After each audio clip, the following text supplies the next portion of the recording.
Good evening, night shifters. This is third shift HFY. Settle in and let tonight's stars tell their story. I know. You thought me done, that my tale ended with your precious earth burning, and the victors standing proud among the ashes. But peace is a brittle thing, isn't it? Oh, they cheered, they carved monuments, they wrote songs. And yet, listen closely. Silence. Do you hear it? Not the silence of triumph, but the silence before something moves in the dark. I told you before, silence is never peace. It is a scream that has yet to be heard. Far from Earth's cinders, the Zarkithi sent their scouts, soldiers with spears that burn through steel, armor designed to withstand the vacuum of space. Their arrogance wrapped tight around them like a second skin. They had every advantage, or so they believed. We see them moving through the jungle. Each step crunches the moss, yet the sound comes back distorted, delayed, as if the air itself hesitates before giving it back. The jungle was not as they left it. Vines no longer clung to branches but floated free, twisting toward the scouts like hungry snakes. Their boots sank into soil that pulsed, once, twice, in rhythm with something deeper beneath. They thought it was a trick of their helmets, a malfunction. How quaint. One alien kneels, segmented armor plicking softly, scraping the dirt with a clawed gauntlet. The soil ripples under his touch, spreading a faint glow like blood coursing through unseen veins. Another scout raises a hand, pointing to where massive tree trunks bend at impossible angles, pulled by invisible gravity. Still, they pressed on. Explorers never learn, do they? The first into the unknown are always the first to vanish. Their discipline was admirable, but discipline cannot outmarch inevitability. Their commander signals a halt. The scouts' weapons hum faintly, barrels aimed toward shadows that thicken unnaturally. A hush falls over the jungle, broken only by their nervous breathing. The trees creak, bending against no wind, and in that silence, something listens back. One scout swivels sharply, weapon raised. Nothing. Another tilts his head, his eyes narrowing behind the visor. There, in the corner of vision, shapes fold and unfold in geometries that should not exist. They look again, and nothing remains. But that is how it begins. Not with claws, not with teeth, but with doubt, a seed in the mind. And once planted, it grows faster than fear itself. They tell themselves they are hunters, professionals, discipline and armor forged across 1,000 campaigns. Yet even the most seasoned soldier has no defense against the unexplainable. The ground quivers. Bioluminescent veins running through the soil glow brighter, pulsing like a heartbeat. One scout slams a boot down, steadying himself, and the light flares beneath him, crawling up the roots, racing toward the trees. There it is. Not teeth, not claws, not some snarling beast from their children's tales. No, a rhythm, a pulse, the first breath of something old, finally stretching awake. Suddenly, a tree trunk splits with a sickening crack. Its interior is not wood, but writhing black tendrils that spill outward, lashing against the ground. The scouts fire immediately, their rifles tearing the jungle apart with searing plasma bolts.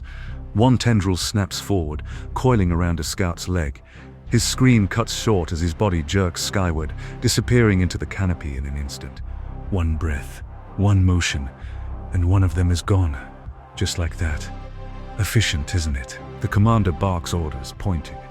His posture rigid, weapons steady, visor flaring with target locks. Another scout stumbles backward, eyes wide, claws scrabbling for purchase as the ground beneath him caves inward. A sinkhole revealing a black maw that was never there before. The soil ripples like liquid, swallowing him whole. His weapon clatters against a root, sparking uselessly. This is not hunting. This is correction. The galaxy mistook Earth for ashes, but ashes hide embers, and when disturbed, well, embers ignite. The scene ends on the commander's visor.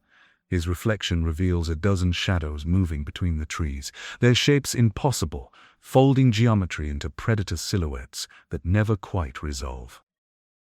And once the fire spreads, it does not stop. The jungle shakes again.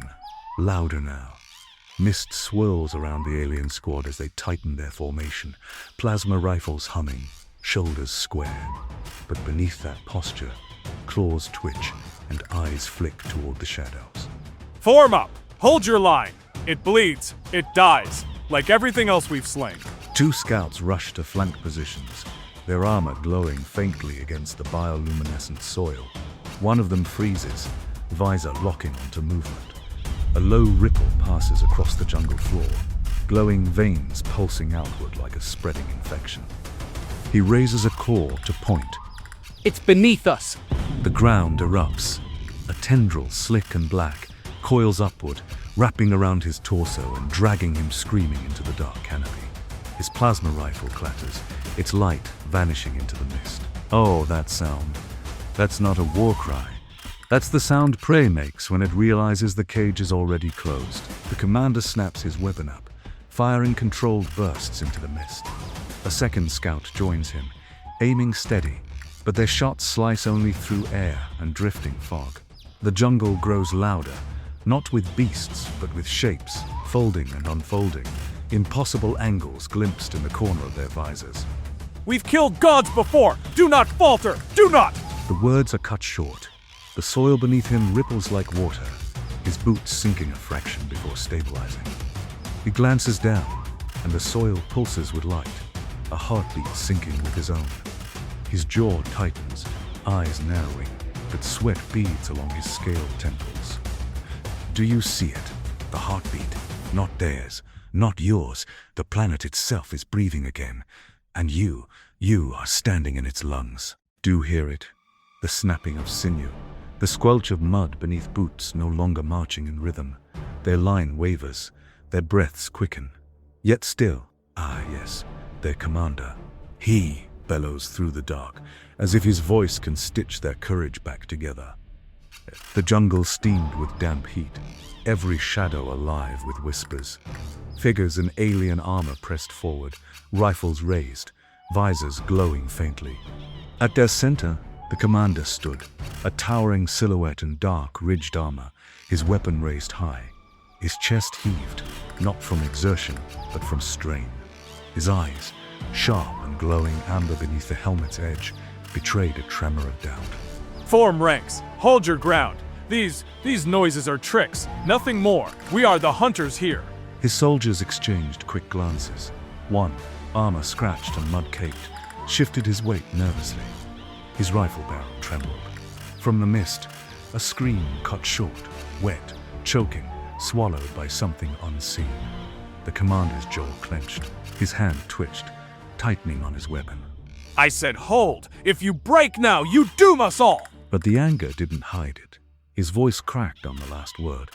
His soldiers flinched, not from the horror outside, but from the fragility inside their leader's tone. Oh, how delicious! Authority wielded like a shield, but shields crack when struck again and again. They see it now, the glimmer of fear in his eyes. His words ring hollow, and hollow words cannot drown out the sound of teeth in the dark. See how brittle it becomes. Authority, once iron-clad, now rattles like rusted armor in the wind. He shouts not to lead them, but to drown out the sound of his own heart. The jungle was alive with whispers, snapping twigs, the rustle of unseen bodies brushing against the foliage. Each sound seemed too deliberate, too close. The commander stood in the middle of his squad, weapon jerking from shadow to shadow. His breath came fast now, echoing in the mic of his helmet. He fired. A flash of plasma cutting through the mist. It struck nothing. Only silence answered. Show yourself, cowards! One of his soldiers flinched, lowering his weapon slightly. His hands trembled. Another soldier leaned close, whispering low. Commander, we can't see them. Maybe we should... The commander whipped toward him, eyes blazing, weapon raised as if aiming at his own man. Silence! You will obey! Do you think retreat will save you? Ha! You would die screaming just the same! The squad froze, caught between fear of the commander and the horrors closing in. His posture was rigid, but his shoulders betrayed him, hunched, tight, shaking under the weight of panic. His finger twitched on the trigger, firing another blind shot into the fog. Ah, yes, the hunter's mask slips. The soldiers see it now. Not the fearless leader they followed, but a man gnawed by shadows. His commands taste of fear, and fear is contagious. There it is, the moment every predator waits for. Not the kill, but the silence when prey realizes it cannot move, cannot think, cannot breathe. The commander's breaths rasped loud enough for all to hear, fogging the inside of his helmet. His weapon trembled in his hands, jerking toward every shifting shadow. Then he stopped firing. His finger hovered over the trigger, frozen. His eyes stared into the mist, wide, unblinking, pupils constricting like a cornered beast. Commander, orders. What do we do? No answer. The commander's jaw worked soundlessly, mouth hanging half open. His shoulders slumped, weapon lowering inch by inch. His knees buckled slightly, as though the weight of the fog itself pressed down on him. Another soldier grabbed his arm. Sir, say something! The commander did not move. He stood locked in place, armor humming faintly, hands limp. Only his eyes betrayed him, glassy, darting back and forth, as if something unseen circled closer and closer. Then, from the jungle, came a whisper. Not words, a scraping, guttural sound, like bone dragged against stone. Every soldier stiffened. The commander's mouth opened, and only a broken whimper escaped. Ah, how exquisite! Authority, petrified. The great hunter of men, now the stillest prey of all. His silence shouts louder than his orders ever did. Mercy would have taken him first, but mercy is a stranger here. The fog thickened, swallowing sound. Then came a scream, sharp, cut short, as a soldier was yanked backward into the mist. Armor clattered, wet tearing followed. The commander did not move. His hand shook, but his boots stayed planted, rooted in terror. His chest rose and fell like a trapped animal's, shallow and fast. Another soldier fired wildly, muzzle flash strobing against the mist. Shapes flickered in the light. Too many limbs, too many teeth. The fire cut off with a wet crunch. Silence returned, except for the drip of something thick hitting leaves. No, stay together. Stay. The words ended in a gurgle. His weapon clattered to the ground, barrel hissing in the mud. The commander's eyes tracked each disappearance, his pupils shrinking further, face slack, as if his body refused to process the horror. His knees trembled, but still he stood, caught between collapse and paralysis. One last soldier, shaking, eyes wide, tried to run. A shadow swept across the path, and the soldier was gone, dragged shrieking into the green-black wall of mist. Now, only the commander remained.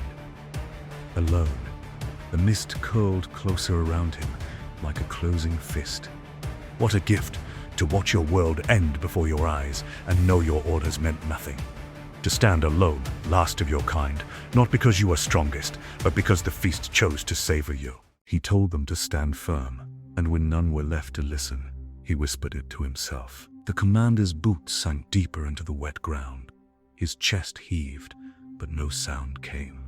The jungle was silent, silent except for the soft drip, drip, drip of blood soaking into leaves.